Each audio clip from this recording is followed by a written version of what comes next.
Alright, looks like we're 25 days into the challenge, and today is about sales pages, so let's check it out.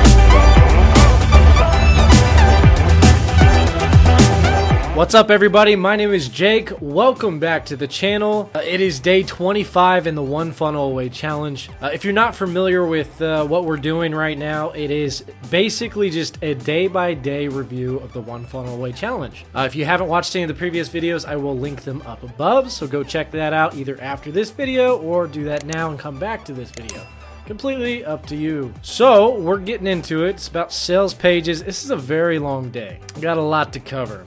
All right, Russell Brunson, he's pretty much discussing the layout of the sales page, explaining that you don't necessarily need the story in the video and the sales page. You could simply go with your hook on your headline, your story in your video, and your offer in the video. He does mention that. And then your offer in the base page right after the video. The other option is to do your story in text as well, and then have your offer below that. Completely up to you is what he's saying. He did say that the video length, this was interesting, the video length needs to be based off of the offer value. So the more expensive the offer is, the longer the video should be. And when you are explaining your stack, for each stack item, you also need to have a separate hook. Story, the offer is the item in the stack. Another story with each piece of this, the offer in the stack. But yeah, aside from all of that, he's pretty much just saying keep it simple, don't overthink it, it doesn't need to be fancy. Julie's first video here, she's kind of saying the same thing. She's pretty much saying don't try to do too much, don't change a lot. If you're new to this, don't try to go in and change everything. Make it your own, but keep it basically the same. In other words, just go in there, change the little things, change what she says to change the headlines and all that.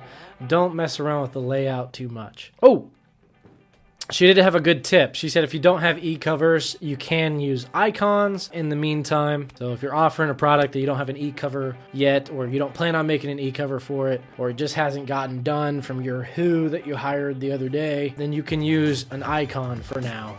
That's kind of a place filler. She also did say don't overthink the video. Literally just take a video and try it out.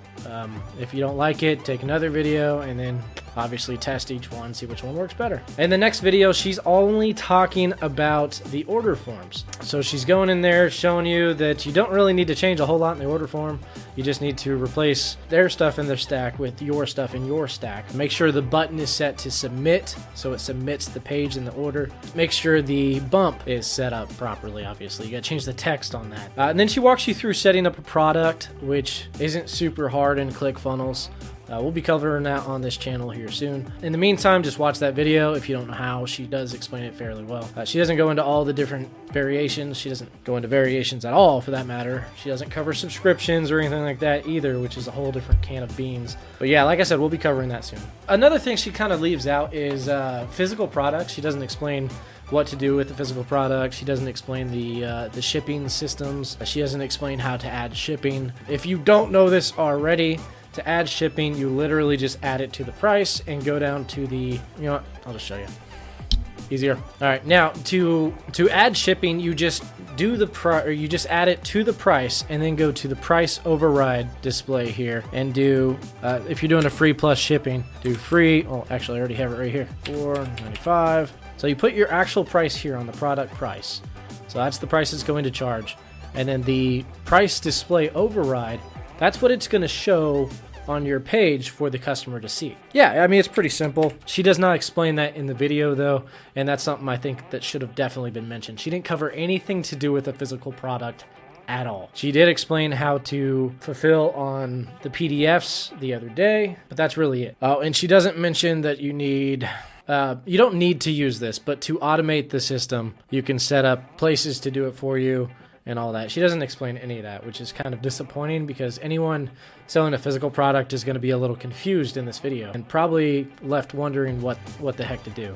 But don't worry, we are going to cover that here soon. So make sure you subscribe down below, hit the notification bell, and we will be getting that video out very soon. I don't have time during the challenge, but probably within a couple weeks of this challenge being over, we will have the products video out. It's actually very high on the list for this reason. All right, Steven's video, he's just bragging bragging about hitting his $1 million mark finally. Congratulations, Steven. I know this video was done a long time ago, so he's been at this point for a while now. But yeah, the reason he said that is he wanted to explain that you shouldn't learn how to make money from somebody that has never made money. And I guess he was kind of doing it to validate himself. But in reality, the guy knows what he's talking about. You can tell by the videos, honestly. You can tell he knows what he's talking about. He did mention the same thing I mentioned in the last video. If you haven't seen that, check up in the cards. He did mention that the sales page and the order form can be either separate or together.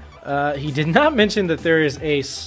Actually, no, I think he did. He did mention that there is a slight drop-off in conversions if you do them separate. I mean, it's common sense, really. You add more friction to it, then obviously you're going to lose a little bit on your conversions. That's not necessarily the case in every industry, from what I've heard. That is what I've noticed.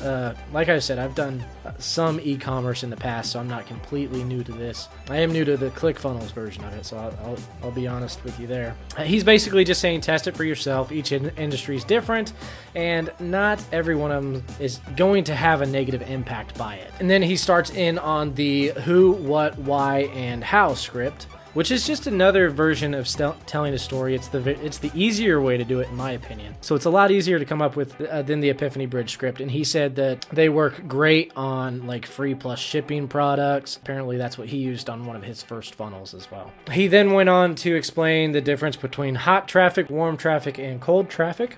If you all are not aware, hot traffic is just somebody that is aware of the problem and that there is a solution to the problem. These are generally the people that are easiest to sell because they already know there's a problem, they already know there's a solution, they just don't know that you have a solution. So you introduce your solution to them, they are the most likely to buy. Warm traffic, they are problem aware, but they don't necessarily know there's a good solution. So those are also easier to convert than people that don't know. Cold traffic, they just don't know there's a problem at all. They don't know there's a solution to this mysterious problem they don't know. You generally don't want to target cold traffic in most industries. You want to shoot for hot traffic. That's basically what he's telling you to focus on. And then he did explain a little bit about dream customer. You need to define who your dream customer is, who's going to benefit the most from what you are offering, and just go hard at them. Go straight for your dream customer. If you catch other people on the way to your dream customers, great. But your dream customers is who you are going to market to. He did also mention that motivation dies, so don't try to get motivated to do stuff. You just set up your environment for success. So if a bunch of pictures of money on your wall is what keeps you working steadily and with purpose, then do that. If it's, it doesn't really matter. Whatever works for you, do it. Me personally, books. I have books all over the place, all over my desk, everywhere.